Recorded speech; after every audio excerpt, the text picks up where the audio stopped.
বাংলাদেশের এক গ্রামে অনেকগুলো হাঁস ছিল। প্রতিদিন কৃষক একটি হাঁস ধরে বাজারে বিক্রি করত। হাঁসগুলো ভয়ে ভয়ে থাকত, কারণ সবাই জানত একদিন না একদিন তারাও ধরা পড়বে। একদিন এক হাঁস একটি ছোট্ট ডিম পাড়ল। কিছুদিন পর সেই ডিম থেকে একটি সোনালি রঙের হাঁসছানা জন্ম নিল। মা হাঁস খুশি হলেও মনে ভয় রয়ে গেল, কৃষক যদি আমার ছানাটাকেও ধরে নেয়। রাতের অন্ধকারে মা হাঁস চুপি চুপি তার ছানাটিকে কাছের নদীর ধারে ছেড়ে আসে। ছানাটি একা একা হাঁটতে হাঁটতে সকালে এক কচ্ছপের সঙ্গে দেখা পায়। কচ্ছপ দয়ালু ছিল।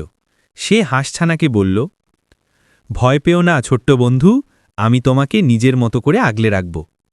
হাঁসছানা খুশি হয়ে কচ্ছপের সঙ্গে থেকে নদীতে সাঁতার শিখতে শুরু করল। এদিকে মা হাঁস প্রতিদিন ছানাটির কথা ভেবে কাঁদত।